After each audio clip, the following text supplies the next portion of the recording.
Olá, boa noite. Sejam todas as pessoas bem-vindas ao Sesc Pinheiros, ao Teatro Paulo Altran. Bom, é sempre uma alegria receber vocês por aqui. A gente está tendo esse ciclo aqui esse ano do Sempre um Papo, o ciclo 8 Eixos da Contemporaneidade. E hoje, então, a gente vai conversar sobre democracia, bem viver e cidadania. E a gente tem esse time incrível aqui de convidadas. Eu vou falar primeiro sobre a mediação, porque eu vou apresentar a mediação e depois a nossa mediadora apresenta nossas convidadas. Na mediação hoje a gente tem a Lívia Lima. Ela é graduada em jornalismo pelo Mackenzie, em letras pela USP e é mestre em estudos culturais pela USP também. Ela é cofundadora das organizações jornalísticas Agência Mural de Jornalismo das Periferias e Nós, Mulheres da Periferia. E ela colaborou com a formação do Centro de Estudos Periféricos da Unifesp de São Paulo. E ela atua como gestora cultural e produtora no SESC, e ela integra a equipe da Gerência de Estudos e Desenvolvimento. Então, a Lívia vai fazer essa mediação. Bem-vinda, boa noite. Tenta, Lívia. E daí já aproveito...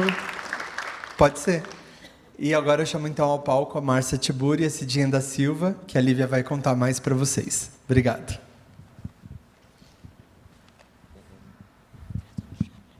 Boa noite a todas as pessoas.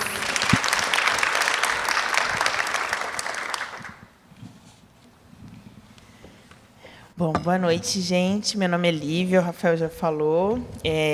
Eu sou uma mulher negra, de cabelos crespos, curtos, estou de óculos, estou com uma blusa branca, uma calça preta, sapatos vermelhos. E é um prazer estar aqui, receber esse convite do Sesc Pinheiros para ter essa conversa com vocês. Vou apresentar um pouco as nossas convidadas e aí depois a gente faz umas perguntas.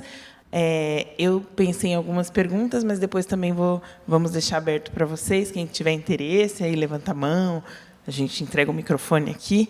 Então, fiquem à vontade também para participar desse bate-papo, tá bom? Bom, como o Rafa falou, a gente está discutindo hoje democracia, bem viver e cidadania, a partir das contribuições do pensamento feminista, da literatura e do debate antirracista. E, para essa conversa, a gente trouxe Cidinha da Silva, que é escritora e ensaísta mineira, autora de 24 livros. Entre suas obras estão Um Exu em Nova York, O Mar de Manu e Vamos Falar de Relações Raciais, crônicas para debater o antirracismo, que foi finalista do Jabuti em 2025. Publicou recentemente Só Batem Mulheres... Só Batem Cachorro Grande e Quando Borboletas Furiosas se Tornam Mulheres Negras. Então, aqui. E Márcia Tiburi, filósofa, artista visual, ensaísta e romancista. Mestre e doutora em filosofia, lecionou em universidades brasileiras e estrangeiras. É autora de obras como Ninfa Morta, uma história do ódio às mulheres, e atualmente dedica-se à escrita e às artes visuais, além de ser colunista da revista Liberta, do ICL. Fui ler uma linha, foi parar na outra. Que horror, né?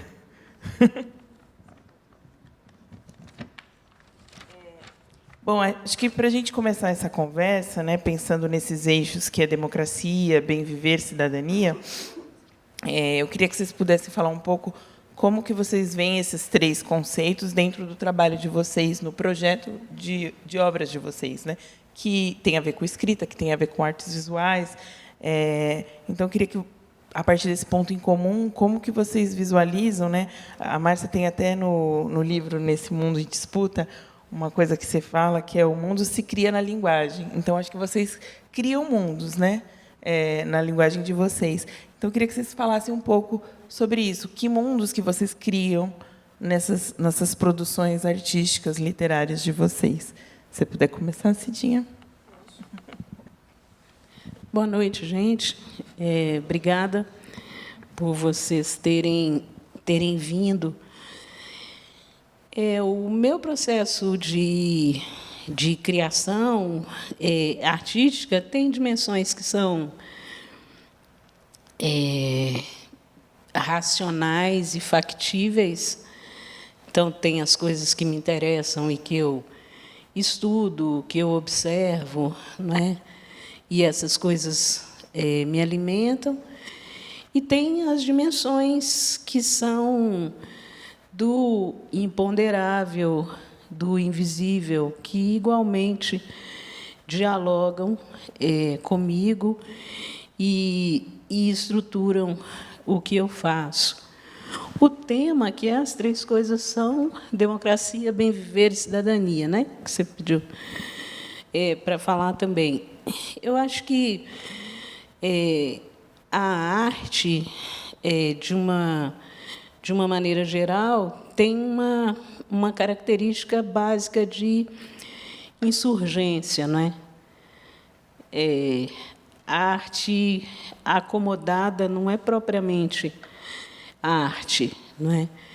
E na insurgência a gente sempre está buscando aquilo que falta, aquilo que a gente merece e não tem, não é? Direitos que estão por ser conquistados ainda. O meu trabalho tem recortes, né, muito nítidos de gênero, de discussão, né, do racismo, das assimetrias raciais, né, as assimetrias de gênero. E quando a gente segue esse caminho, meu trabalho não está restrito a essas dimensões, mas essas dimensões são muito importantes no meu trabalho.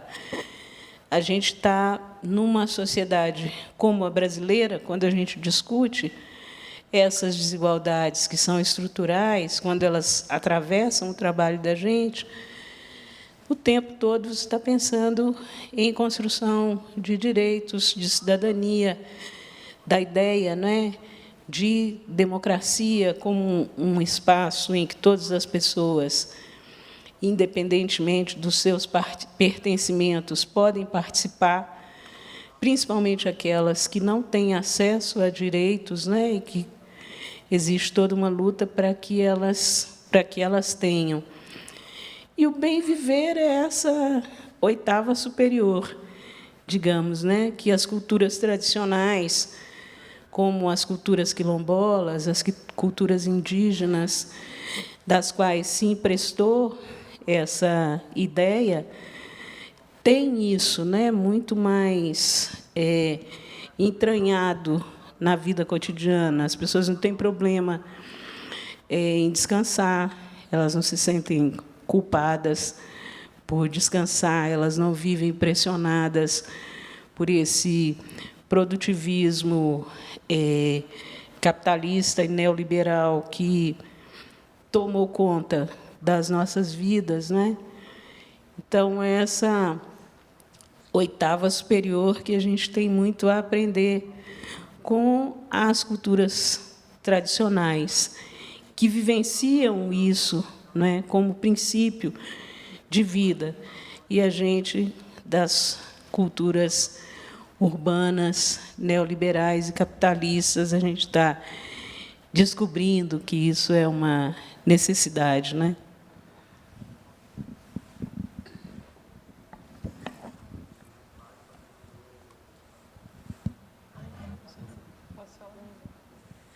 Boa noite a todas. É um prazer estar aqui com vocês nesse debate, falando sobre esses assuntos. Eu vou sentar de um jeito menos acomodado, porque se eu ficar muito aqui no fundo, eu vou dormir. Então, eu vou vir aqui para frente para poder falar. Quando você falou do livro, desse livro aqui, O Mundo em Disputa, que é um livrinho desse tamanho, eu pensei, eu acho que eu posso começar falando dele, né? E daí a gente vai para esses três conceitos. Eu sempre fui professora de filosofia. Eu dei aula de filosofia por uns 30 anos da minha vida. E eu escrevi vários livros, e todos os meus livros têm alguma motivação. E a motivação desse livro aqui foi pensar o sentido da utopia nas nossas vidas. Mas qual era a minha pergunta? Eu me perguntava assim, por que será que as pessoas pararam de pensar em utopias e, inclusive, pensadores, filósofos de esquerda começaram a falar mal das utopias? E o que é uma utopia? Uma utopia é uma ideia, a ideia que você tem de um mundo melhor, e de uma vida melhor, de uma sociedade mais justa, mais digna, e coisas assim, né? E por que a gente pensa em utopia? E pensa dessa maneira? Porque, afinal de contas, é uma coisa tão óbvia, ter uma sociedade mais justa, mais digna, um lugar bom para se viver, que não deveria ser chamado isso de utopia. Isso não deveria ser chamado de utopia. Eu disse, olha só, na verdade, nós estamos vivendo o contrário da utopia. A gente está vivendo uma distopia que nos coloca numa situação de constante desespero. E quem nos coloca nessa posição de constante desespero, proibidos, inclusive, de pensar em utopia, criticando as utopias? O sistema do mundo. O sistema que a gente pode dizer que é patriarcal, que é capitalista, que é racista, que é capacitista, que faz com que esse mundo pareça um lugar hostil para a gente viver. E aí eu me perguntei, por que será que as pessoas acham, como é que será que elas foram convencidas de que esse mundo de sofrimento, desespero, dor emocional, dor física, dor econômica, de humilhação, cheio de horrores, como é que será que as pessoas foram convencidas de que esse mundo é o melhor dos mundos possíveis? Porque a coisa que a gente chama de capitalismo é isso, né?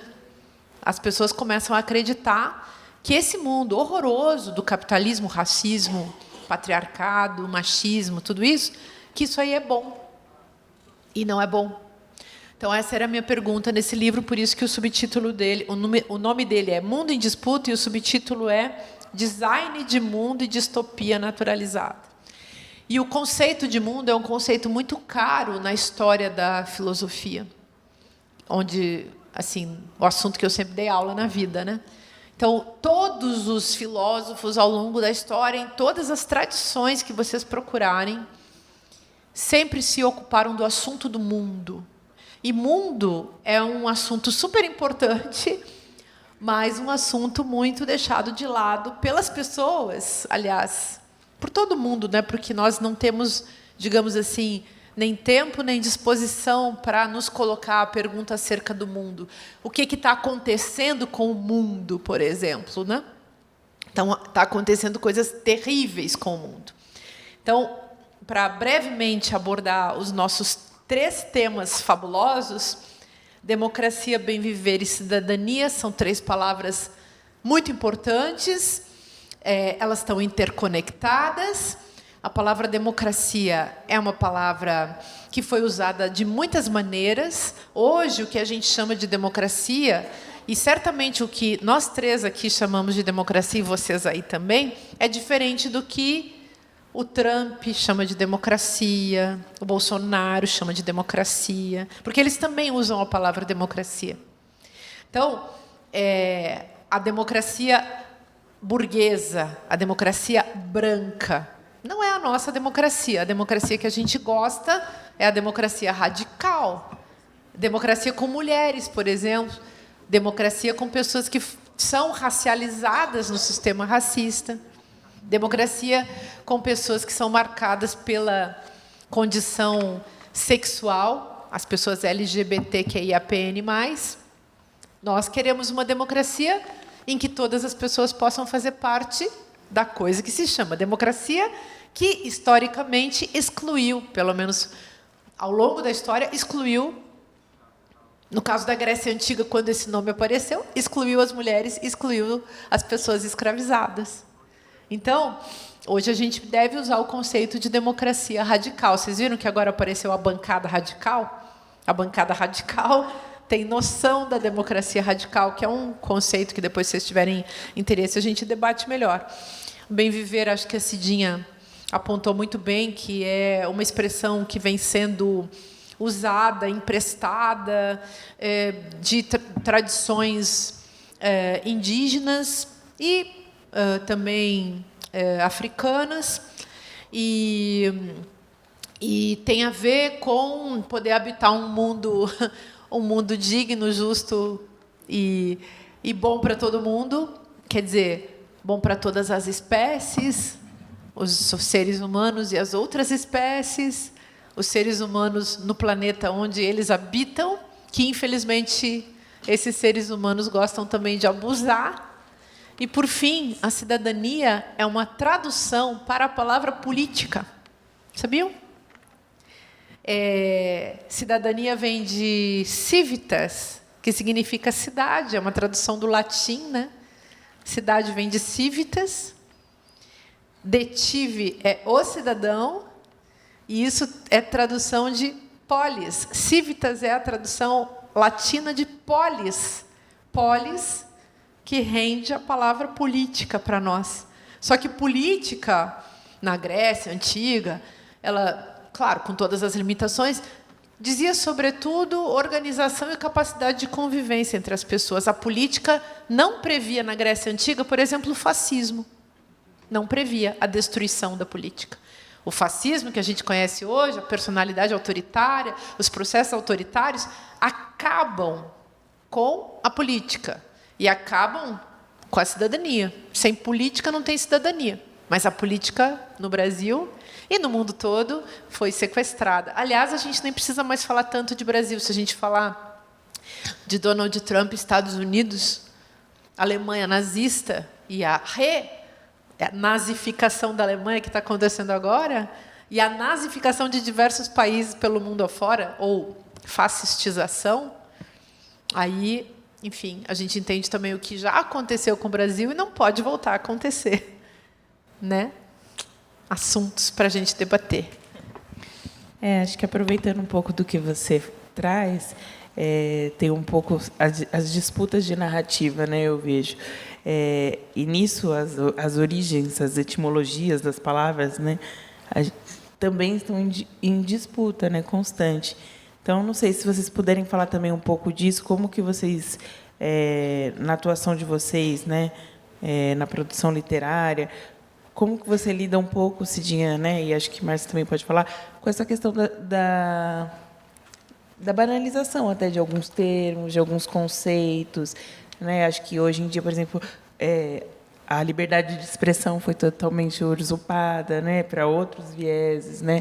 Os limites que a gente faz na nossa produção, né? Quem trabalha com escrita, quem trabalha com produção intelectual. Então, se você puder falar um pouco sobre isso, né, sobre como você lida com essa questão das disputas de narrativa, do que você acaba optando ou não por fazer, entendendo todo esse contexto que a gente vive, né? Você também, Márcia, puder falar? Sim, a gente tem, né, uma compreensão de que esse ato de solapar expressões que são caras a grupos dissidentes, a grupos que estão em posições sociais subalternizadas, essa política de esvaziar e de solapar essas expressões isso faz parte desse tempo que a gente está vivendo. É característico da política neoliberal, não é, do jeito que ela lida com as coisas. Para tanto, são produzidas versões fast food de coisas que são muito caras para a gente. Por exemplo, hoje existem versões fast food de ancestralidade. Você vai num lugar que vende sanduíche e compra a sua versãozinha fast food e se alimenta dessa versão fast food, dessa comida lixo, não é?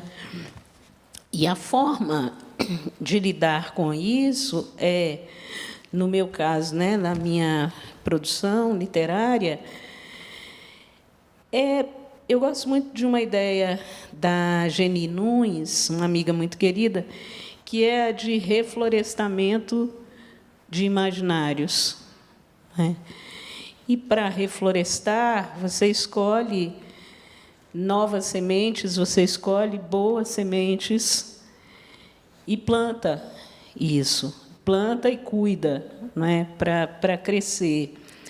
Então, à medida que a gente escreve e cria possibilidades outras de interpretação do mundo, oferece elementos, oferece ferramentas para que as pessoas possam ler as coisas de outro jeito, acho que a gente está produzindo esse reflorestamento de imaginários. E essa é a principal disputa que a literatura faz, né? É dizer que as coisas podem ser de outros jeitos.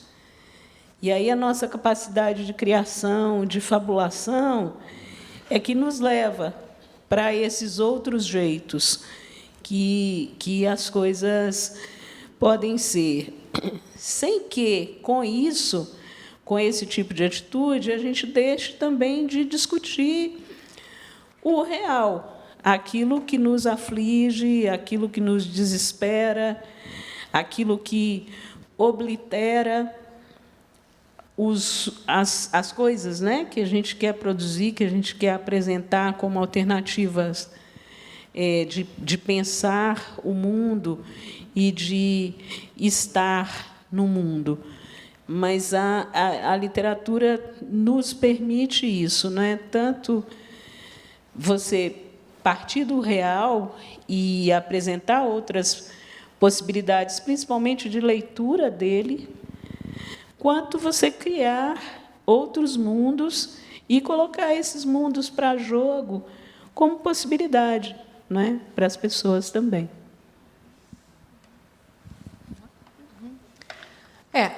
Hoje todo mundo está falando sobre disputa de narrativa, né?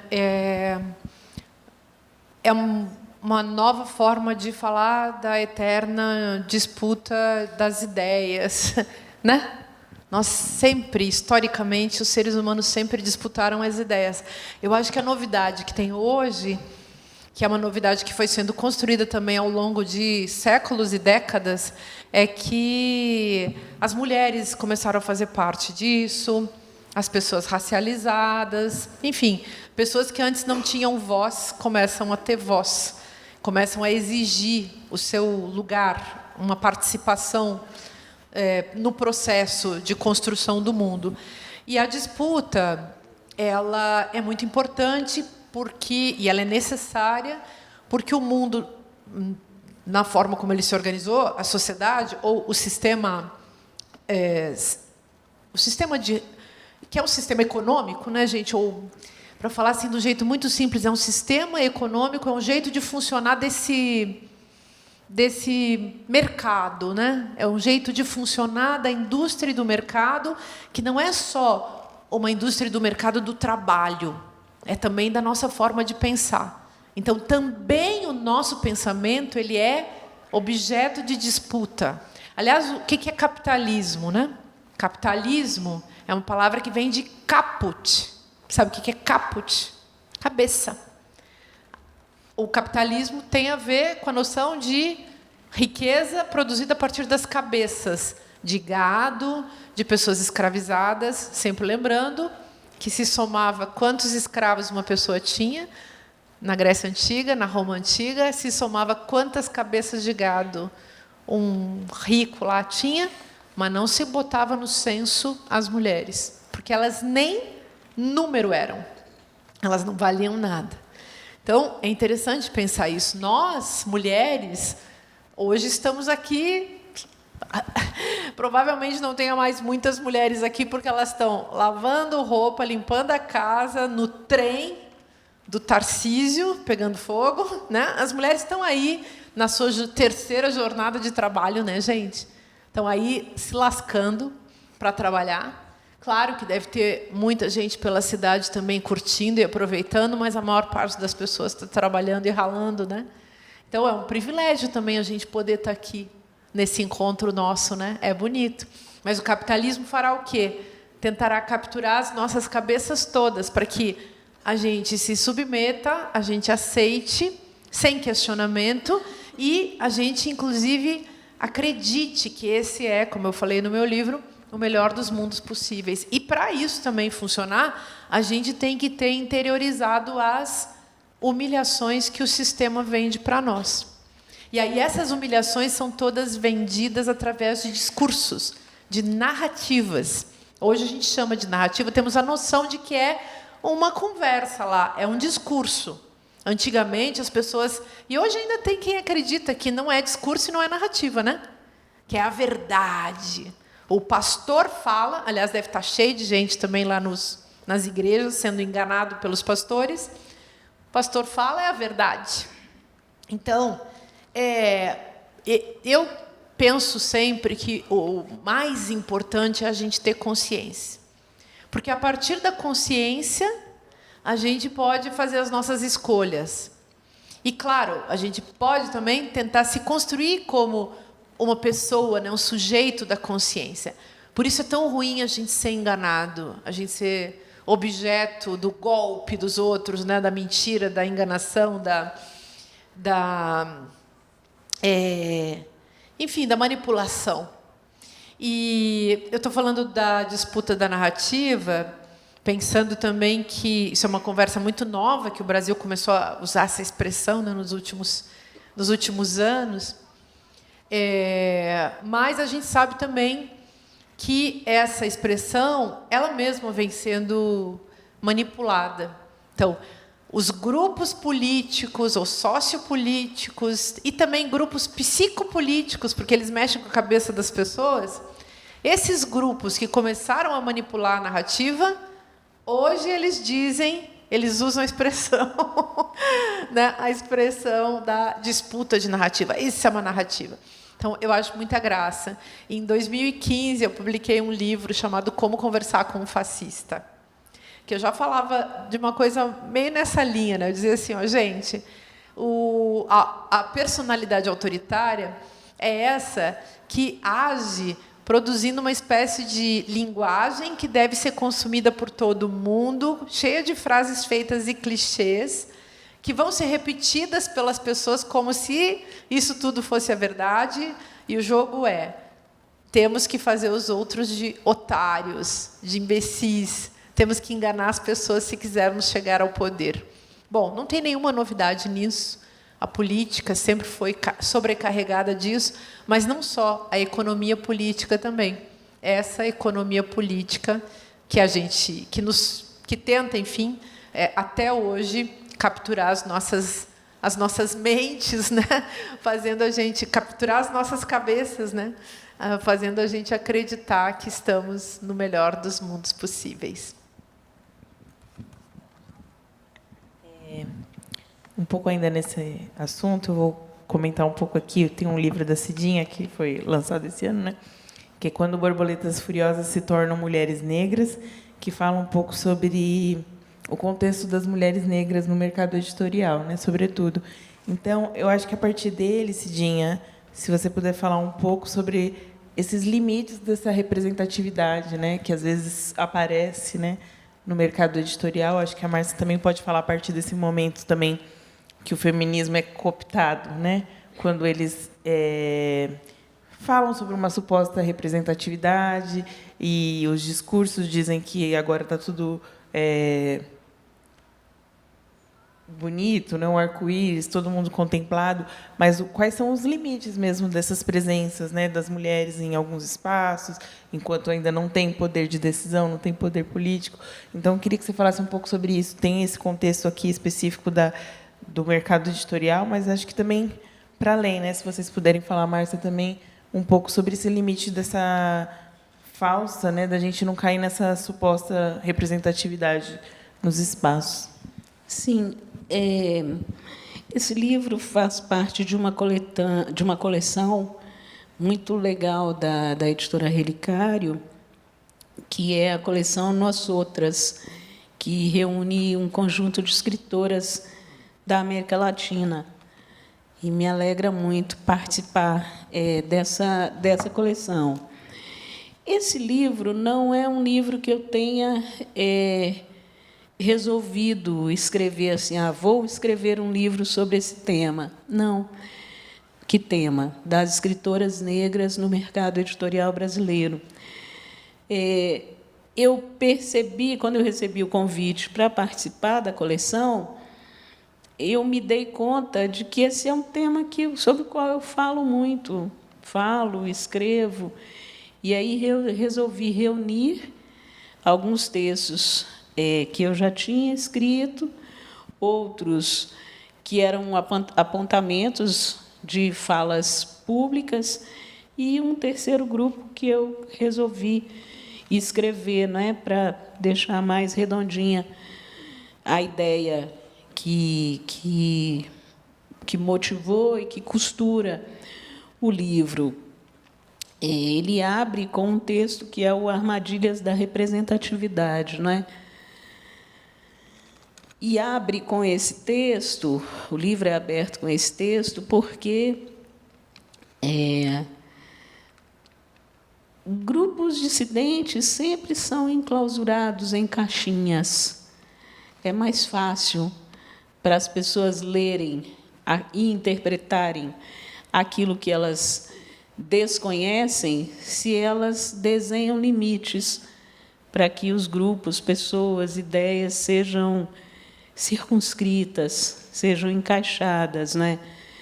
E a representatividade, que, inclusive, deixa de ser uma política de representatividade, uma política de representatividade, contempla um conjunto de ações que buscam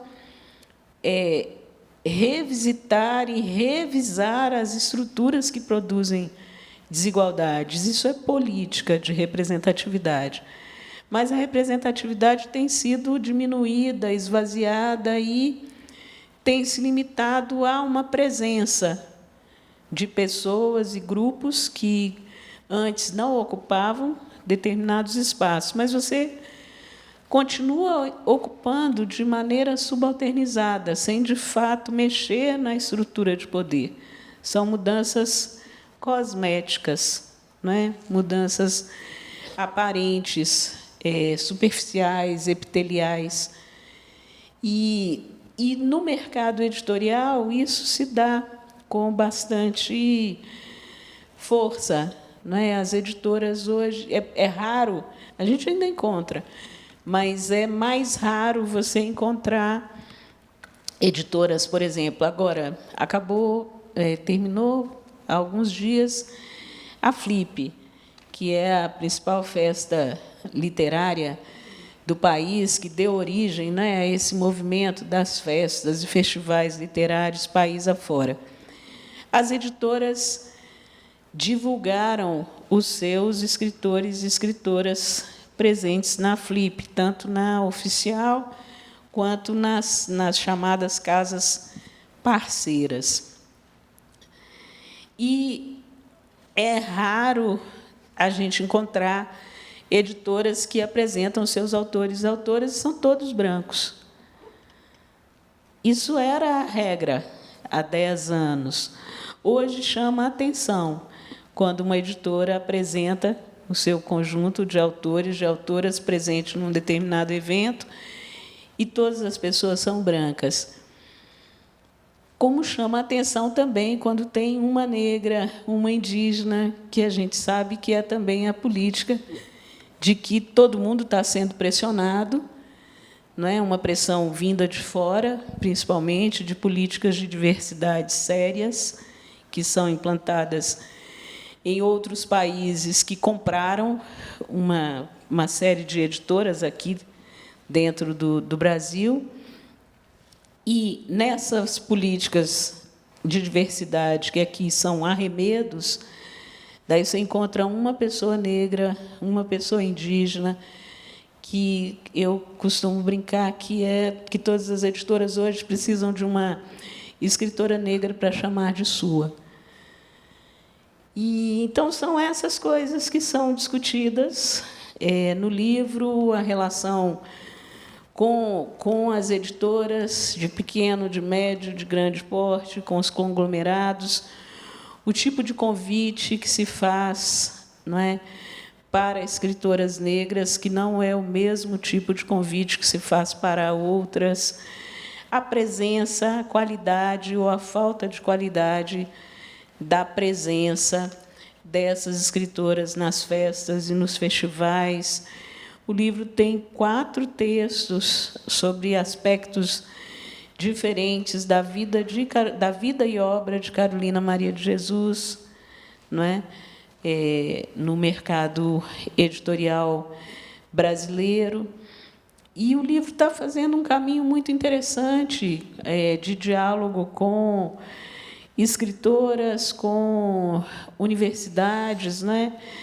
E, como você disse no princípio, ele foca no mercado editorial, na presença das escritoras negras e suas agruras no mercado editorial, mas muita gente diferente lê e reconhece situações, né, que são vividas por pessoas e grupos que não compõem o status quo, né, que não são os hegemônicos, aquelas pessoas que os espaços foram talhados para que elas estivessem ali. Todos os que são de fora e que entram nesses espaços reconhecem uma série de situações discutidas no livro. Quer falar um pouco mais também, pensando nisso, nesses limites que o feminismo...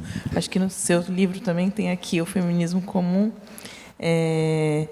Fala sobre isso, né, que o feminismo tem que ser crítico, e, às vezes, ele está sendo também, como algumas expressões, né, cooptado para vender, né, uma perspectiva de venda de mercado. Como que você vê essa questão da representatividade, né? Então, acho que o ruim nem é vender. O problema a gente vive num sistema em que as coisas são transformadas em mercadoria, embora a gente não deva deixar tudo virar mercadoria. Mas eu acho que o problema nem é vender, o problema é a gente ser explorada mesmo, né? Esse é o problema. Então, claro que num sistema de mercado, claro que Cidinha quer vender os livros dela, eu os meus, você os seus. A gente precisa participar do mercado para poder viver num sistema que exige o mercado. A não ser que a gente faça uma revolução e mude tudo. Inclusive, o mercado não precisa ser capitalista. Isso aqui é interessante. Podemos criar outros sistemas de trocas que não sejam baseados na exploração e na acumulação do capital, que implica essa exploração das pessoas, né? Então, o feminismo, vamos falar um pouquinho sobre isso, assim, de um jeito também bem didático. Esse livrinho aqui, por exemplo, ele foi o primeiro livrinho que reabilitou a editora Rosa dos Tempos. Elas me chamaram para escrever um livro para reinaugurar a editora, porque eu, desde 2005, publico livros pela editora Record. E aí eu sempre dizia, gente, vocês têm o fundo de catálogo da Rosa dos Tempos, que foi a primeira editora feminista do Brasil, da Rosemary Muraro. Aí eu dizia, por que vocês não botam isso para andar, né? Tá precisando de uma literatura mais feminista, de ensaios, de traduções e tal. E aí acabou que elas se deram conta lá, porque as donas da Record são mulheres.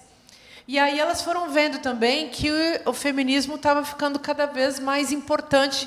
Feminismo no sentido de consciência das mulheres e consciência também dos homens, da importância das mulheres e do lugar das mulheres e das opressões das mulheres num sistema patriarcal como o nosso. Então, recentemente, eu publiquei um livro bem mais complexo, que chama Ninfa Morta, uma história do ódio às mulheres, que saiu pela editora Planeta. Eu não vou ficar falando coisas de editoras, porque vocês não vão achar tão interessante, eu acho, mas teria muitas histórias para contar também. Eu sou bem mais velha que você, Cidinha, e eu venho de uma época em que eu era o Tolkien.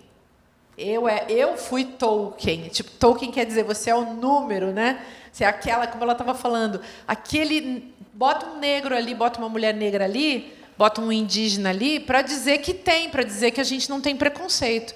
Eu, durante muito tempo, ocupei esse lugar porque estou, né, na encruzilhada há muito tempo.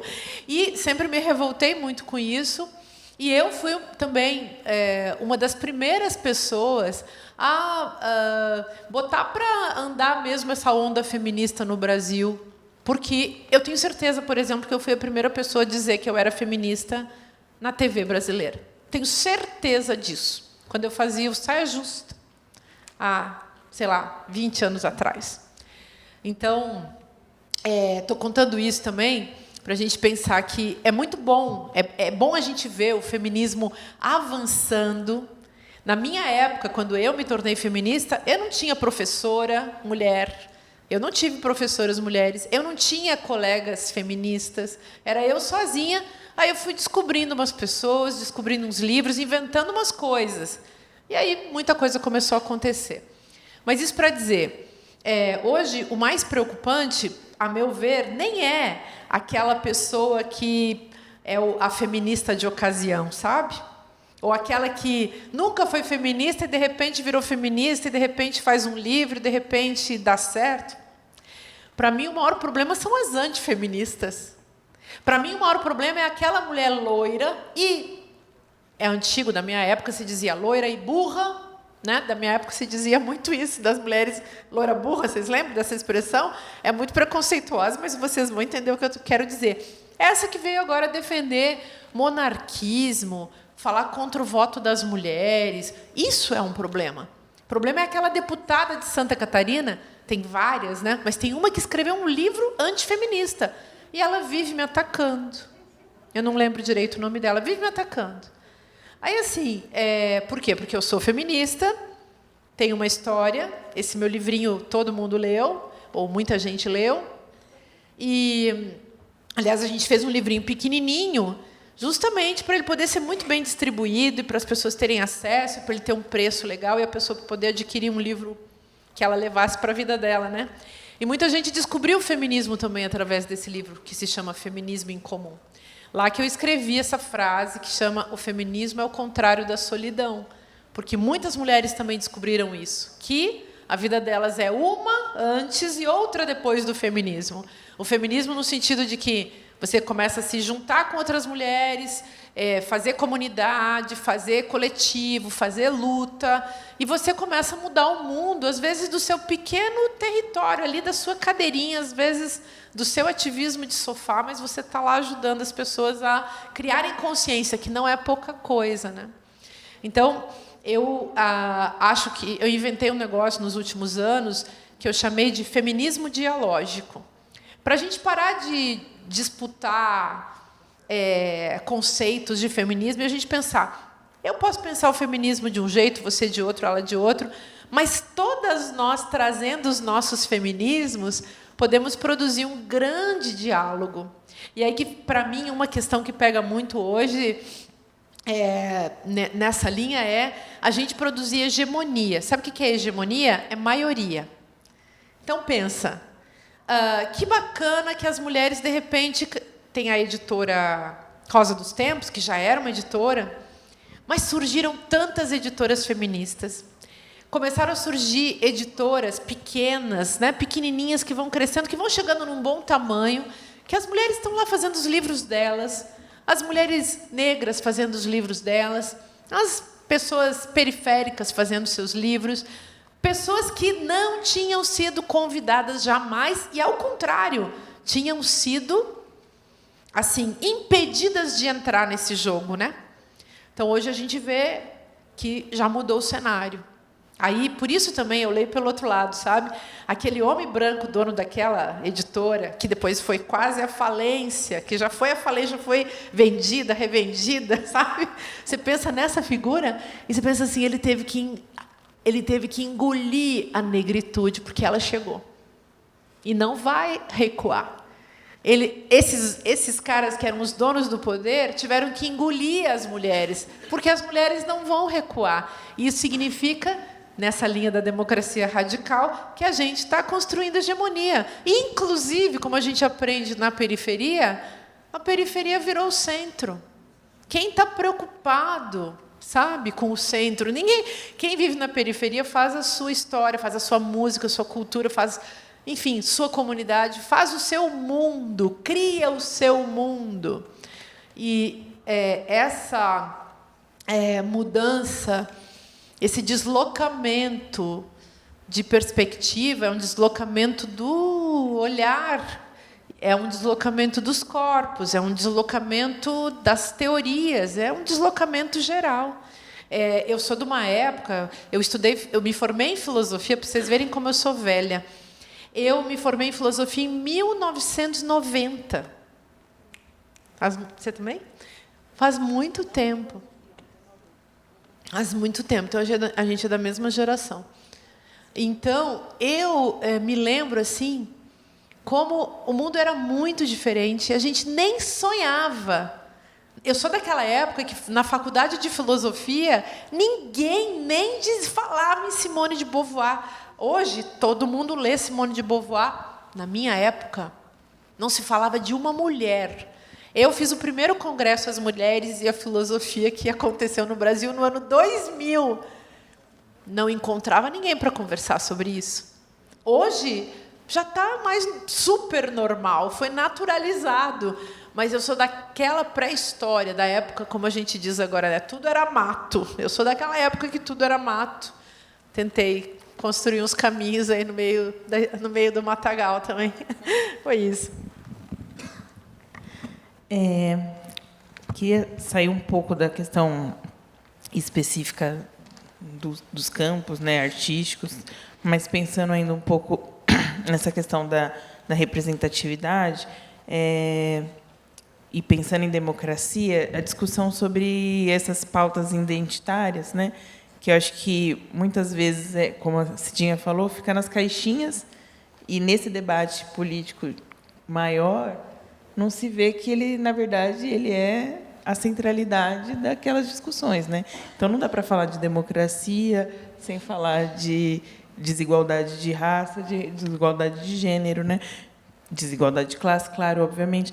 Então, eu queria que vocês falassem um pouco como que é para vocês, né, nessa atuação também de vocês, para além da produção específica, mas como participação cidadã mesmo, de fazer o outro compreender um pouco mais que essas discussões são a centralidade, né, desse debate, quando a gente fala de democracia, quando a gente fala de cidadania, porque acho que até o próprio campo progressista, às vezes, fica na caixinha, fala, não, aqui a gente está falando dos grandes temas, né? Aqui é a defesa da democracia, mas falar de raça é a defesa da democracia, né? Falar da vida das mulheres é falar de democracia.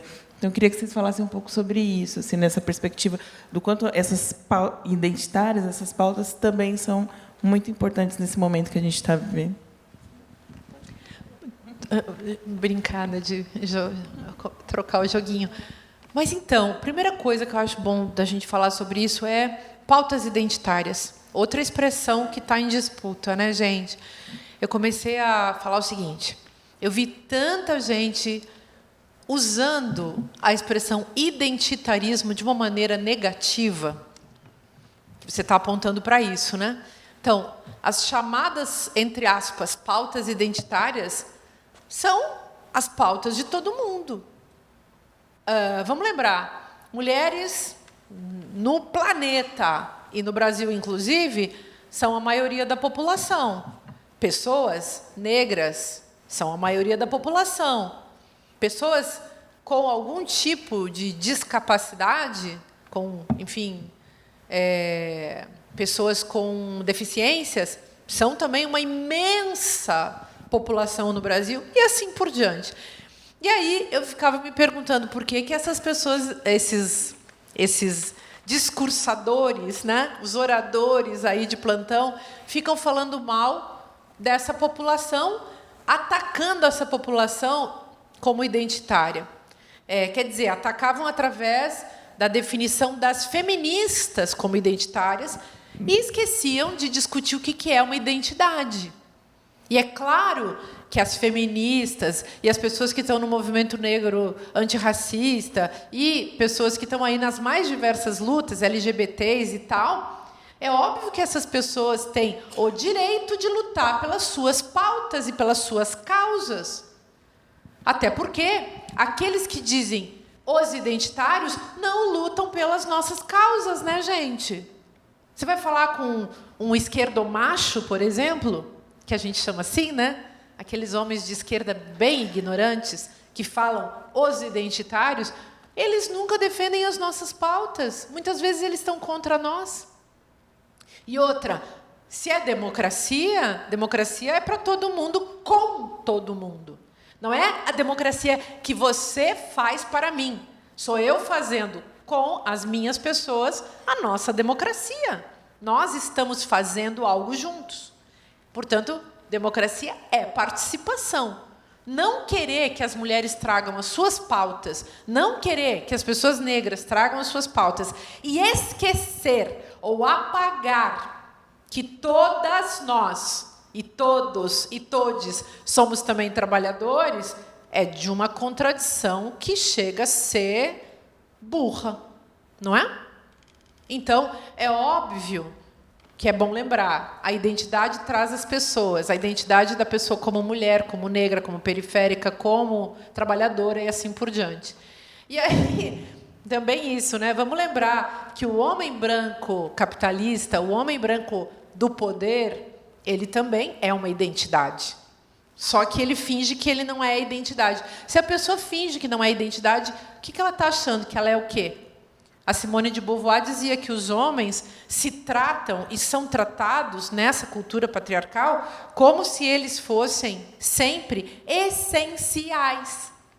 E as outras, né, são inessenciais, ou seja, eles são importantes, o mundo é deles, e as mulheres são desimportantes, elas não contam, né?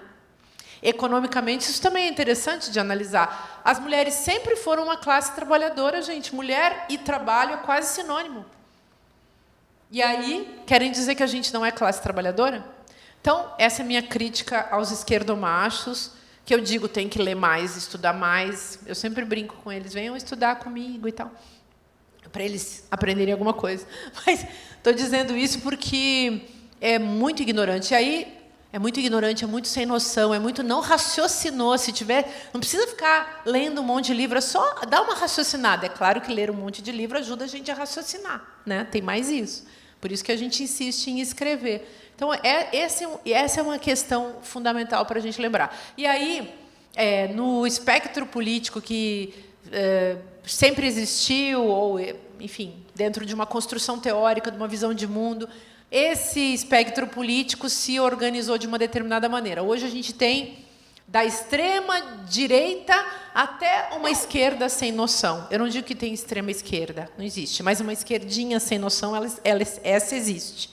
Uma minoria de gente muito sem noção na esquerda, lá achando que a gente ainda vai fazer luta de classes, assim, gente muito autoenganada, né? Mas acho que o problema mesmo é a gente pensar que existe uma produção disso. E uma produção nesse espectro político daquilo que vem sendo chamado também, aí no contexto das construções narrativas, vem sendo chamado de polarização. Como se polarizar fosse natural, como se a polarização não fosse inventada pelo extremismo de direita. E aí, esse é um outro assunto, né? O extremismo de direita, que é fascista, machista e racista e capacitista. No Mundo em Disputa, eu criei um nome para isso, que é o patrirracial capacitalismo, que é essa monstruosidade mesmo. Que são assim, gente, do Trump ao Elon Musk, do Orbán, lá da Hungria, ao Flávio Bolsonaro, e assemelhados, é disso que a gente está falando.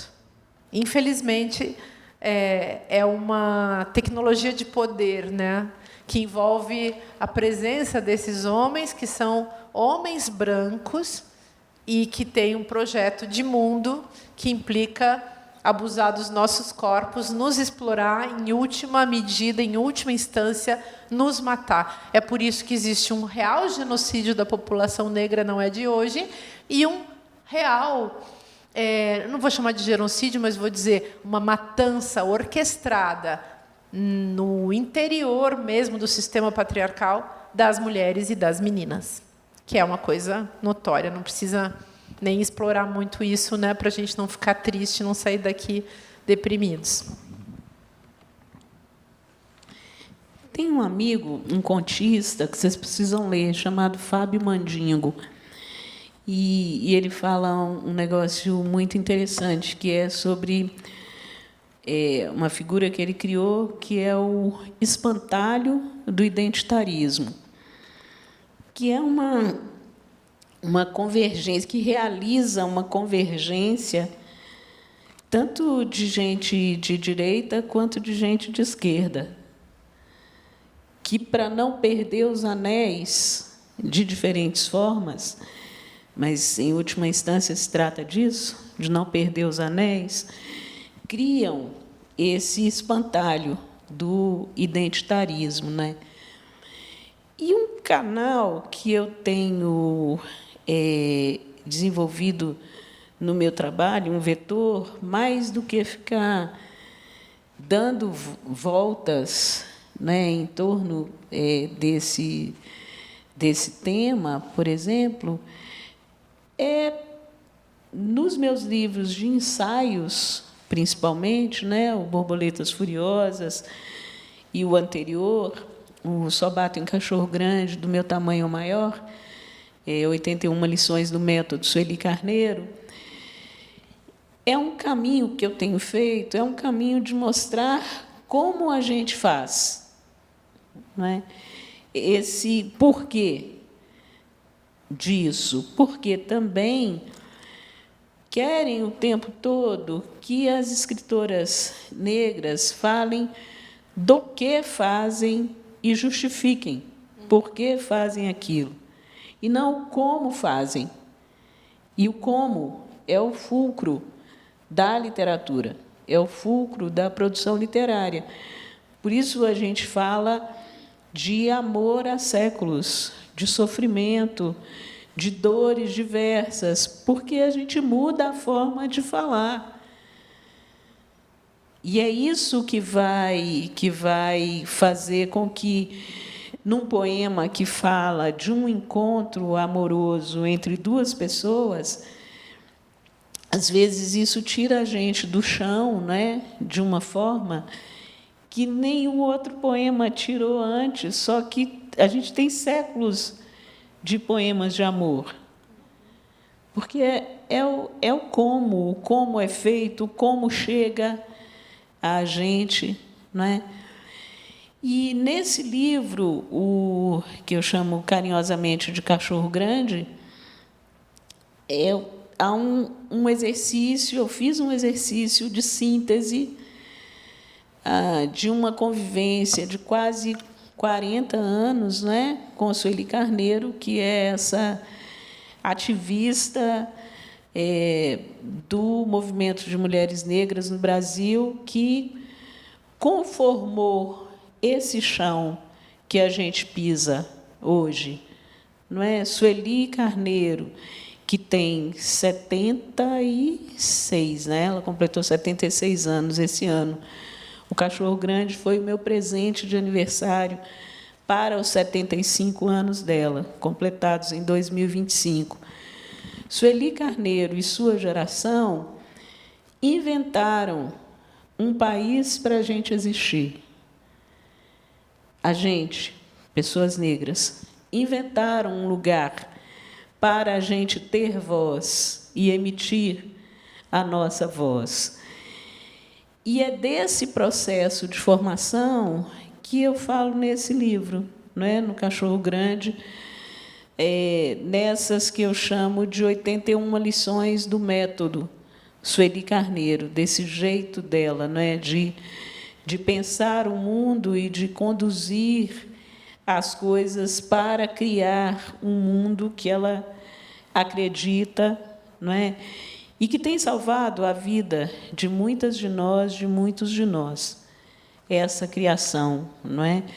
Política, esse lugar de existência política do ser negro que ela e sua geração criaram para a gente, né? Que ela e sua geração nos legaram. Então, acho que é uma prática insurgente essa também, que a gente possa dizer como é que a gente faz, e não só que a gente discuta o que se coloca sobre a mesa como temas da ordem do dia. Mas o que a gente faz? O que a gente produz? Né? A Sueli, por exemplo, ficou conhecida por muita gente depois do programa de entrevistas do Mano Brown, né, o Mano a Mano. Mas o Brown só existe porque, quando jovem, ele encontrou Sueli Carneiro. Então, é desse fazer, não é, que o livro fala, e que outras coisas que a gente tem feito, né, tem produzido, mostrando isso, como é que a gente fez, como é que a gente faz, essa cara que o Brasil tem hoje, essa paisagem que a gente encontra nas universidades públicas, estaduais e federais hoje, né? Essa geração de Sueli Carneiro é diretamente responsável por isso, por essa cena que se modificou, né, nas universidades públicas brasileiras, que se modificou pela entrada de pessoas negras, pessoas oriundas de escolas públicas, pessoas indígenas, pessoas trans e travestis, que são as políticas mais recentes, né, numa série de universidades, mas tudo isso aberto pela discussão racial. É a discussão das cotas raciais que abre as portas das universidades brasileiras para os grupos de trabalhadores, para os grupos que vêm das escolas públicas. Foi a discussão racial que abriu essas portas, inclusive porque os que se diziam super progressistas, né, queriam que a universidade, então, para não se abrir para os negros, que se abrisse para as pessoas oriundas das escolas públicas, porque diziam que o problema era socioeconômico e não racial. E a universidade só foi aberta para esses grupos também, porque a discussão racial iniciou esse processo, não é? Então, é dessas coisas, é desses aprendizados que o Cachorro Grande fala, e aprendizados que só foram possíveis porque existe uma liderança negra da magnitude de Sueli Carneiro. Eu tinha até deixado para perguntar, mas se você puder falar depois, se tem alguma das 81 lições que é a sua preferida, se puder falar. São muito boas, né? Falo, sim. A lição mais cara, para mim, das 81, é: não alimente ilusões. Para mim, é o meu mantra de vida, né? Que é você não achar que as coisas estão ganhas porque você chegou a determinados lugares, a determinados patamares. Quando você tem um país que é estruturalmente racista, nada está ganho para as pessoas negras. Tudo pode mudar, tudo pode retroceder. Não é? E, pelo menos, se a gente não consegue evitar, pelo menos você não é surpreendida se você não alimenta ilusões. Se você não acha que as coisas se modificaram e agora você pode baixar a guarda. Então, a minha lição mais cara, mais querida é essa: não alimente ilusões. Obrigada. Bom, eu acho que eu vou abrir um pouco para... Eu ainda tenho umas questões, mas eu vou ver se alguém da plateia quer fazer alguma fala, quer fazer alguma pergunta. O Rafa está ali, pode entregar o microfone. Isso?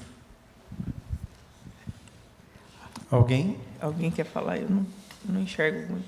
E a luz está bem na minha frente. Toda e qualquer pergunta é válida. Não precisa ser pergunta, pode ser um comentário, contar alguma coisinha. A gente tem um tempo curto, mas ainda acho que dá. Eu vou eleger alguém.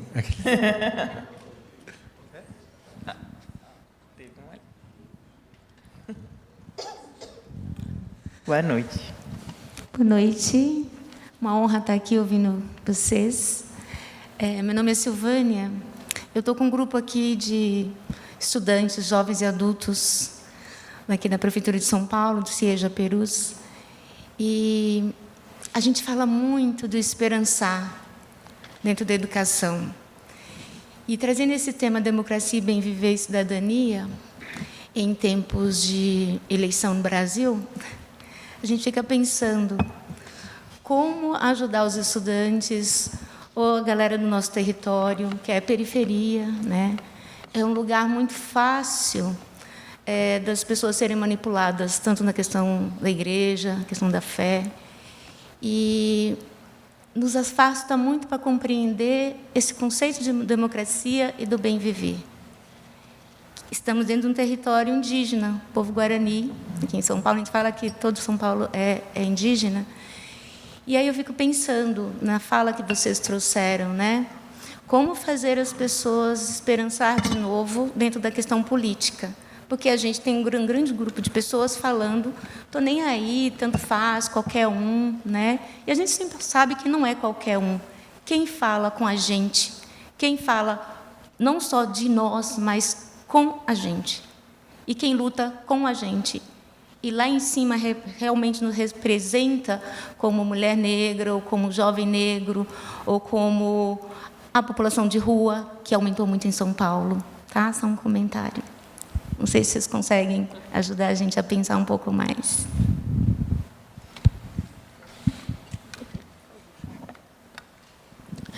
Eu acho que tem uma noção de historicidade das coisas, né, que a gente precisa recuperar e investir muito com as pessoas jovens, né?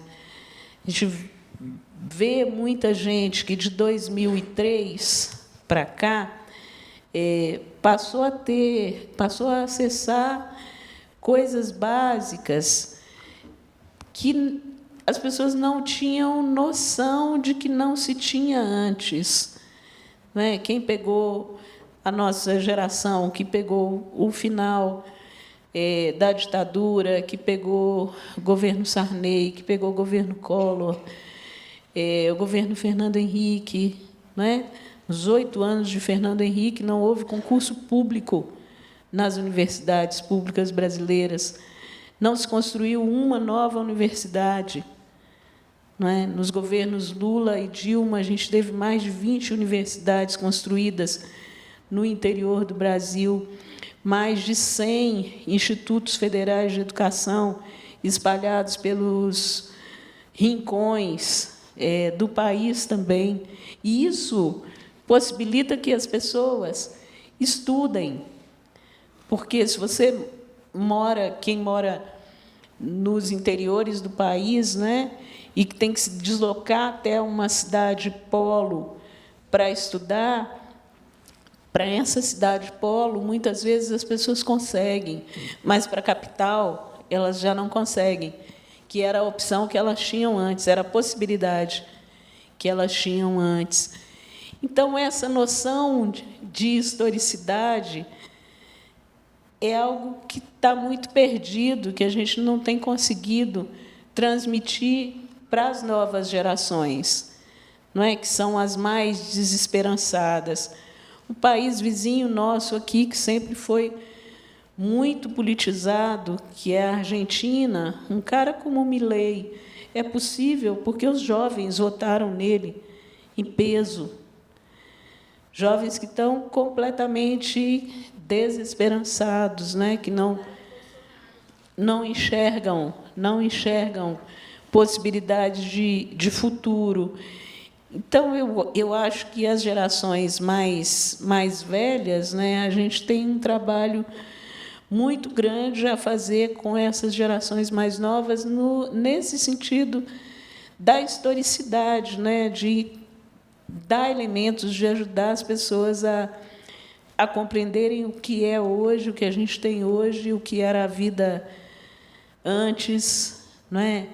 Esses mecanismos novos de manipulação que a gente tem, que estão vigindo hoje, né? Que estão imperando, mecanismos de manipulação de imagem, manipulação de ideias, né?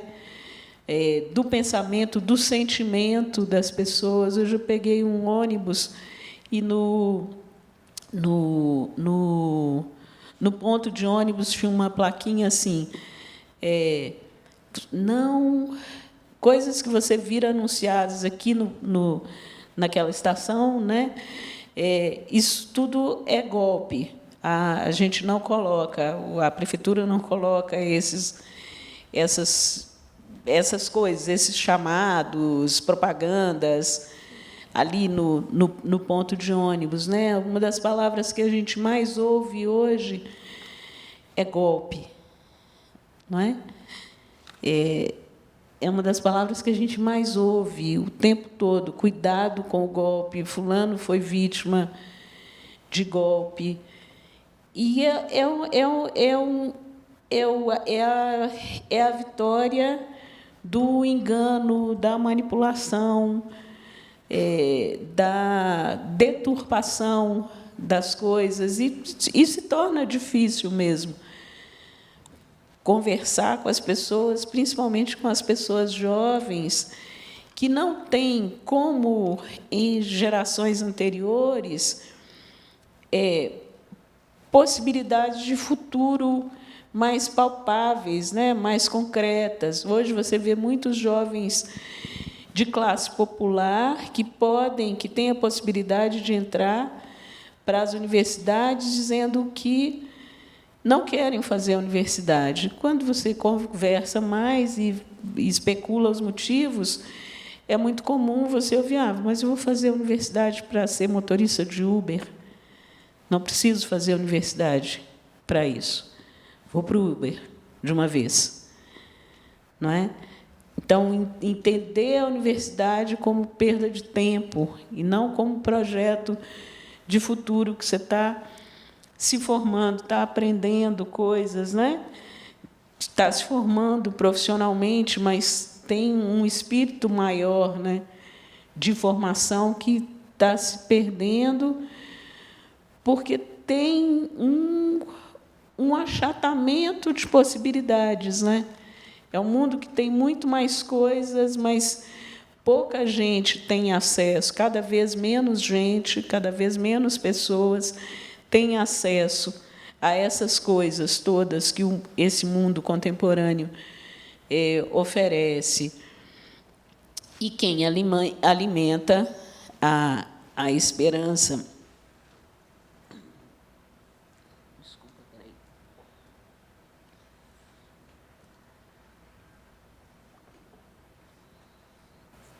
Quem alimenta a esperança, quem lida com a esperança como verbo, tem esse desafio, né, de conversar de maneira muito generosa com as gerações mais novas.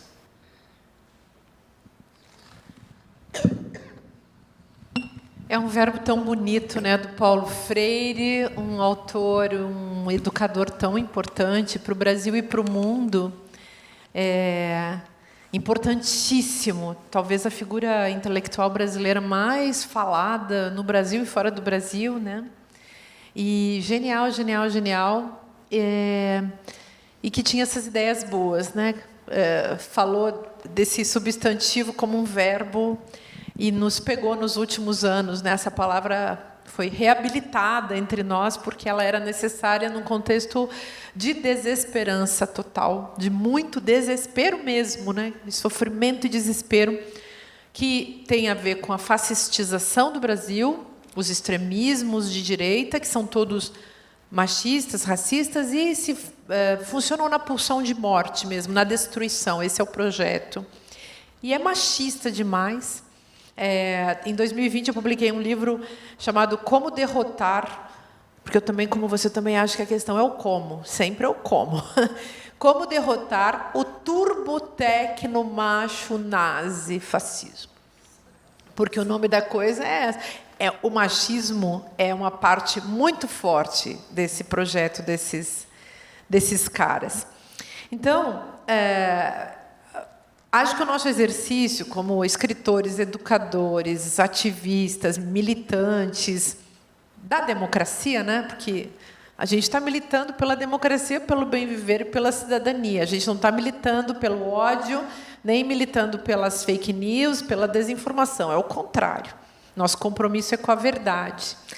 Então, é um compromisso que nos instaura num lugar de pessoas éticas, que é uma coisa também que está sendo apagada hoje em dia, né? As pessoas não estão mais falando de ética. E ética quer dizer como que eu me implico na construção de uma sociedade melhor. Então, isso não está na pauta, né? Não está na pauta, digamos assim, do neoliberalismo, do capitalismo e desses sujeitos que só devoram e sequestram o poder para seus fins privados, né? Sejam os homens que estão lá no Congresso Nacional, na bancada do estupro, sejam os donos das big techs e o capitalismo de plataforma, né? Com esses estados plataforma, que são perigosíssimos na nossa cultura. Eu confio também nos jovens. Acho que os jovens não, assim, os jovens precisam ser ajudados e o nosso compromisso é sem dúvida com as crianças e os jovens. Mas a gente precisa também ajudar os jovens, porque muitos dos nossos jovens estão se perdendo na desesperança, estão caindo e na falcatrua desses extremistas de direita. Um dos personagens mais perigosos do Brasil contemporâneo é o Movimento Brasil Livre. E os seus líderes são perigosíssimos. São perigosos nacionalmente e internacionalmente, perigosos para a democracia. E eu sou muito processada por eles, então toda vez que eu falo sobre eles, quando eles ficam sabendo, eles vão lá me processar, porque eles não gostam das minhas ideias e não gostam que eu faça críticas a eles. Mas aí vem a liberdade de expressão, né? A gente tem a liberdade de criticar o projeto no qual a gente não confia, ou até de criticar o projeto que a gente confia. Temos liberdade de opinar sobre o que pensamos, quando se trata de opiniões e não de preconceitos, né? Enfim, mas acho, então, que a tarefa dos educadores é ainda maior, de quem faz mídia, né? De quem trabalha com mídia. Hoje está todo mundo meio... Eu digo, não é mais... como é que a gente falava assim? De médico e de louco, todo mundo tem um pouco. Mas hoje nós estamos, na verdade, vivendo uma espécie de jornalista e de louco, todo mundo tem um pouco, né? Porque é incrível como todo mundo virou jornalista, ou seja, todo mundo está participando do sistema dos meios de comunicação, porque todo mundo tem rede social, está todo mundo ali no Instagram, no Facebook, no TikTok, não sei onde, né?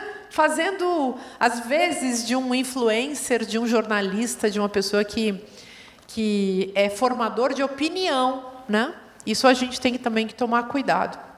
Enfim, mas eu confio, sobretudo, nas mulheres que têm consciência da sua condição feminina, confio muito nas mulheres que têm consciência da sua condição racial e da sua condição racializada. E confio muito no feminismo negro, como orientação intelectual mesmo. Então, quando você cita, eu li muito a Sueli Carneiro sempre, embora nunca tenha chegado muito perto dela, eu sempre admirei muito tudo que ela escreveu. E, então, uma figura muito importante intelectualmente para o nosso Brasil. E, então, eu confio nisso, mas confio também nas pessoas que leem livros. Então, tem uma coisa que nos une a todos, né? Independentemente das nossas raças, classes, gêneros, sexualidades, capacidades ou discapacidades, tem os livros, gente. E os livros que vão nos ensinando sobre tudo isso, que são as nossas diferenças. Então, hoje eu estou achando maravilhoso ver que a literatura das mulheres é muito mais interessante, que os homens estão dizendo assim, os homens brancos, que antes eram os donos do território literário, eles estão em crise, porque eles não têm mais o que escrever. E eles ficam assim, e nós agora? Eu disse, aproveita e descansa, fica aí na sua. Vai fazer tricô. Vai sentir os prazeres do apagamento. Os prazeres de não existir, de ser silenciado. Acho uma coisa muito boa para os homens, esse aprendizado. Mas é muito legal ver que, atualmente, não são só as mulheres, são as mulheres negras que têm a palavra e o texto. Então, é um momento de eclosão social dessa literatura. E aí, quem não é mulher negra, senta e lê. E aproveita para ficar ali apagado, entendeu? E ver se aprende alguma coisa, né? Eu me lembro quando eu comecei a escrever, eu escrevi 7 romances na vida. O meu primeiro romance era um romance muito experimental. Eu me lembro assim, vieram lá me fazer umas entrevistas, perguntar umas coisas, enfim. Aí eles perguntavam assim sobre a influência de Clarice Lispector na minha literatura. E aí eu ficava, e sempre falavam na literatura feminina. E eu ficava assim, nem lia Clarice Lispector. Eu até acho legal, mas eu li algumas coisas dela, acho ela maravilhosa, mas naquela época eu não tinha lido mesmo, tá? E aí, então, você tinha a obrigação de fazer a performance da mulher que está seguindo Clarice. E tão pouco, na minha geração, na minha época, a gente não gostava de... Eu não gosto até hoje de ser definida como literatura feminina. Agora, literatura feminista, eu já gosto. Eu escrevi uns livros, sobretudo meu último romance, que foi publicado em 23, se chama Com Sapatos Aniquilados. Helena avança na neve. Eu escrevi ali uma literatura de vingança para mulheres. E a minha heroína, que é uma coisa muito legal de inventar, né? Você inventa uma personagem, ela se vinga por todas nós. Então, quando vocês tiverem a chance de ler esse livro, eu vou ficar muito feliz. Enfim, obrigada. Eu posso fazer uma pergunta? Eu fiquei fazendo algumas continhas enquanto vocês falavam e eu calculei que vocês estão próximos de completar 6 décadas. Isso significa que, quando a gente conquistou a Constituição atual, vocês tinham próximo de 18 a 21 anos. Significa que vocês eram jovens naquele momento. E que vocês acreditaram muito num futuro diferente. E hoje vocês vivem aquele futuro que vocês imaginaram, né? E, em algum momento, vocês não nasceram intelectuais. Vocês não nasceram autoras. Né? Então, eu queria entender um pouco desse percurso que fez com que vocês resolvessem escrever, resolvessem falar, resolvessem estudar e ler mais e mais e mais. Como que foi esse processo formativo desde eu posso escrever?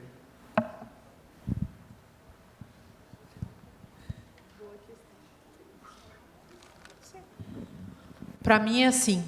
Eu venho de uma família de pessoas que estudaram até a 4ª série. Na minha casa não tinha livros, mas a minha mãe, que achava a vida dela horrível, eu acho que ela comprou uma enciclopédia para ver se aqueles filhos estudavam. Como nós éramos crianças que eu sei por que eu estudava muito. Porque na minha escola, a nossa vida era tão horrível que a escola era legal. Tinha isso. E aí, adorava escrever e desenhar, e eu fiquei misturando isso a vida inteira. Até hoje, eu escrevo e desenho tudo misturado. Até falar é até difícil, porque você vai lá longe e você vê, continuo fazendo a mesma coisa, continuo desenhando e escrevendo. Eu faço um trabalho de artes visuais, hoje em dia, que eu escrevo o livro inteiro. Teve um romance meu que eu desenhei em 6 metros. Eu desenhei e escrevi. Então, eu continuo fazendo a mesma coisa. Igualzinho. Eu me lembro quando a minha professora, por exemplo, queria me fazer... A minha mãe nos alfabetizou em casa, porque eu só fui para a escola quando eu tinha 7 anos. E aí eu me lembro que a professora queria que eu aprendesse a escrever do jeito dela. E aquilo foi ótimo, porque eu fiquei com aquela consciência de que eu estava desenhando as letras da professora. A professora Hilda, que era o nome da minha professora. Até hoje, eu estou desenhando as letras. O SESC vai fazer a minha exposição em janeiro de 2027 e vai ser tudo escrito. Vai ter muita coisa desenhada e muita coisa escrita, e esses livros inteiros, assim, escritos. Mas eu continuo fazendo a mesma coisa. Daí eu estou com 56. Não sei quanto tempo eu ainda vou viver, espero viver muito. Acho que as mulheres, é uma obrigação nossa a gente viver muito. É uma obrigação política a gente ficar bem velha.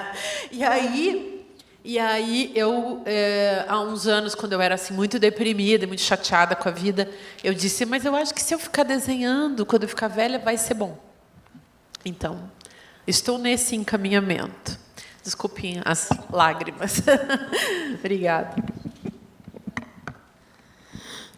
Olha, eu sempre quis ser escritora, desde criança, desde que comecei a ler e a curtir isso, eu queria escrever. Mas eu não tinha acesso à arte, a escritores. Eu tinha uns amigos poetas na adolescência que não tinham dinheiro para pegar ônibus. E aí eu achava, eu não tinha outros acessos, eu achava que quem decidia escrever tinha uma vida como aquela, e eu não queria aquela vida para mim. Então, fui fazer universidade, né? Fui trabalhar e tal. Eu atuei durante muito tempo no ativismo político, numa organização chamada Gueledés, Instituto da Mulher Negra, na verdade, a minha juventude inteira. Eu trabalhei lá e comecei a escrever, a publicar há exatos 20 anos. Meu primeiro livro está completando 20 anos esse ano, em 2026. É um livro de crônicas que se chama Cada Tridente em Seu Lugar, que eu publiquei por uma editora negra, a Masa Edições, que é a editora negra mais velha do Brasil, completou 45 anos esse ano agora, né? 2026, ela vem de 1981, e a editora Maria Mazzarello completou 85 anos esse ano. Uma pessoa que trabalha todo dia, ela vai para a editora trabalhar todo dia, né? Eu acho importante dizer isso, né? Contar isso para as pessoas. E aí comecei, quando eu publiquei esse livro, eu tinha 39 anos, né? E eu inventei uma carreira para mim a partir dali, porque o que eu fazia antes era dedicar a minha vida à luta política. Toda a minha juventude foi dedicada a isso. Então, eu não tinha propriamente uma vida profissional. E tinha direcionamentos que eram muito coletivos. Por isso, hoje, também, eu rio muitas vezes quando eu ouço discursos de coletividade diversos aí, que me parecem muito cosméticos, muito uma invenção de coletivo. E eu venho de uma atuação política que, de fato, era coletiva, né? Por isso, eu tenho dificuldade de entender também pessoas que se intitulam movimento negro, movimento político isso, movimento político aquilo, porque eu vivi uma vida de organização política. Ser de uma organização política significa, muitas vezes, você defender posições públicas que não são suas, mas você perdeu na disputa interna, e você tem que defender a posição que ganhou e que é do coletivo. Então, para mim, é muito estranho ouvir essas coisas, né, nas redes sociais, que as pessoas falam, nós, do movimento negro, sempre, mas nós quem, cara pálida? qual que é a sua organização coletiva que define coisas que você defende, né? E eu acho, Rafael, que essa coisa de ter começado a publicar tarde me trouxe também um senso de urgência, né? Porque, à medida que a gente vive mais, você tem mais, no sentido de mais tempo, você tem menos horizonte à frente, né? Você passa a ter mais passado, mais coisas vividas. E aí também a gente quer aproveitar melhor o tempo para colocar na rua aquelas coisas que a gente acha importantes, né? Com relação a esse mundo, né, e ao que eu sonhei, ao que eu imaginei quando jovem, em muitos sentidos, o mundo, para mim, está muito melhor do que aquilo que eu tinha como perspectiva quando eu era jovem, né?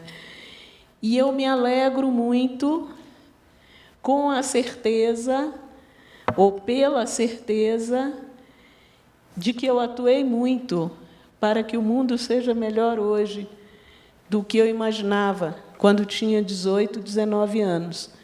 Então, esse sentimento é muito bom, não é? Quando eu vejo essa paisagem negra nas universidades públicas brasileiras, eu me lembro que o meu primeiro livro, meu primeiríssimo livro, que é de 2003, que não é um livro de literatura, se chama Ações Afirmativas em Educação, Experiências Brasileiras. E é um livro escrito a partir de experiências de ação afirmativa precursoras às cotas, que visavam a inserção de jovens negros em boas universidades, projetos que a gente desenvolveu no Gallaudet, Instituto da Mulher Negra. Esse livro tem, então, 23 anos, esse que é o meu primeiríssimo livro, e ele foi um dos 10 primeiros livros publicados no Brasil sobre ações afirmativas como uma estratégia possível de enfrentamento de desigualdades raciais. Então, esse sentido, né, de participação para que o mundo seja o que ele é hoje, em seus melhores aspectos, em seus melhores e mais frutíferos aspectos, é o melhor sentimento que eu tenho. E é, sim, um mundo melhor do que aquele que eu imaginava há 40 anos. Né? E ter contribuído para que ele seja o que ele é hoje, para que ele seja muito melhor do que eu podia imaginar quando eu tinha 18 anos, é algo que me alegra muito e que dá um sentimento de que a vida valeu e vale a pena, né? E de que a gente está, de fato, em movimento e construindo espaços mais propícios, né, para o trânsito das pessoas, né, das pessoas mais jovens. Bom, eu acho que a gente está encaminhando para o final. Então, você só falou uma coisa que aí eu fui até olhar aqui na lista, é a lição 38. A gente não faz nada para a gente mesmo, a gente faz para os que virão. Né? Acho que esse é um jeito da gente esperançar, né? Sair daqui com horizontes de possibilidades dentro desse desespero que a gente está vivendo. Então, acho que, para encerrar, para as considerações finais de vocês, eu deixei bem por último isso, um desses termos que a gente falou, mas para sair com esperança, o conceito do bem viver, que é um conceito que tem sido muito utilizado pelo movimento das mulheres negras no Brasil, que vem, né, dos povos originários, dos povos indígenas. Mas eu queria que vocês dissessem, assim, A gente começou falando um pouco sobre esse processo de criação dos mundos, como que vocês visualizam mesmo esse bem viver no presente e para o futuro também, né? Porque eu acho que a gente precisa também ter bem viver agora, né? A gente, claro, tem que ter fé no futuro, nos jovens, mas a gente tem que começar a construir esse bem viver hoje. Então, acho que vocês podem fazer as considerações finais e já falar um pouco sobre essa mensagem de bem viver. O que vocês imaginam do bem viver a partir da perspectiva feminista, a partir da perspectiva negra, antirracista, né? O que vocês imaginam de bem viver? Eu vou falar uma coisa muito simples e muito difícil e bem filosófica. Se a gente consegue respeitar o outro, e respeitar é muito difícil, e se a gente consegue considerar que a gente também é um outro e consegue se respeitar como um outro, então eu acho que a gente consegue construir microfisicamente, micropsiquicamente, essa coisa aí que a gente chama de bem viver. Os povos andinos chamavam de sumak kavzai, algo assim. Eu não sei pronunciar, né? Vocês sabem.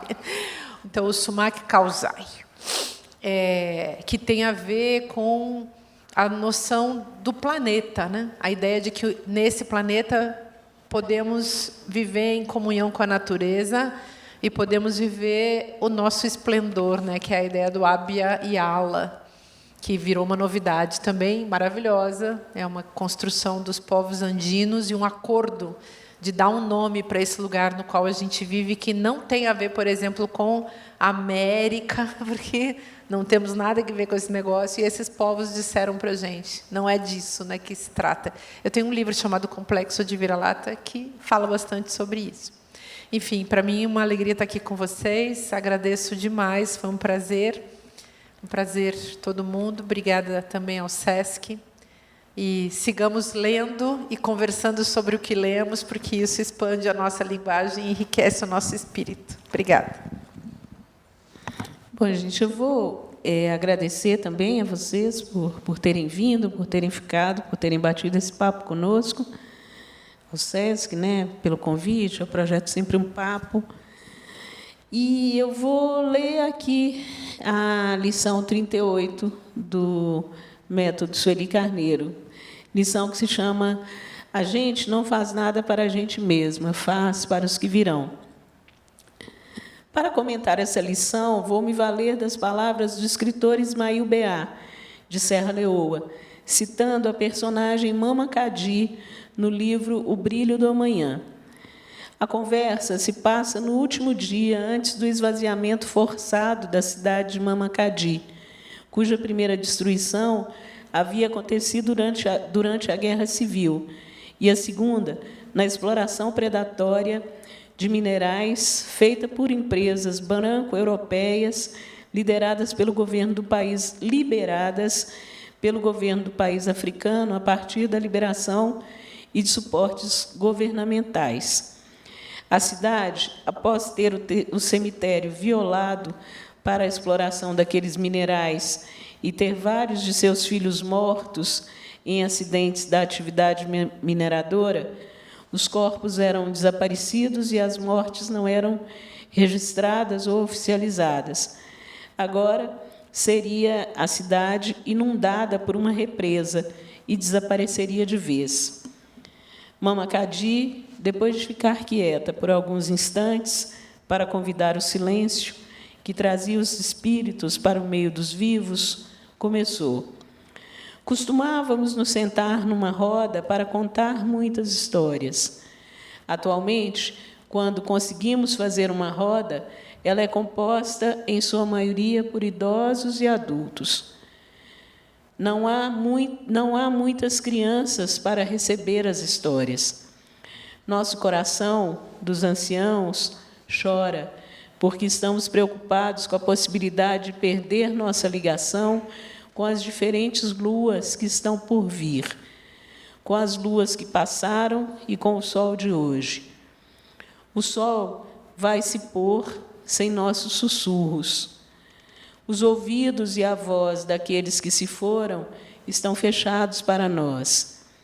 Nossos netos terão espinhas dorsais frágeis e não terão ouvidos para entender o conhecimento que está dentro deles, que os sustém firmes nessa terra. Um simples vento de desespero fará com que se quebrem facilmente. O que devemos fazer, meus amigos? Todos os rostos na multidão ficaram sérios.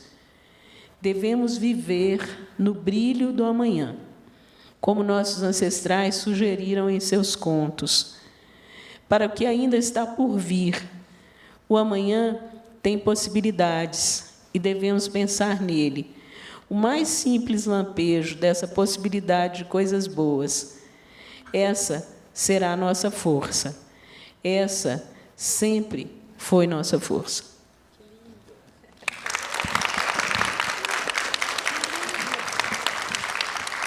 Obrigada, gente. Obrigada, Márcia. Obrigada, Cidinha. Vamos sair daqui com o coração quentinho e com esperança. Obrigada, Rafa, pelo convite. Boa noite a todos.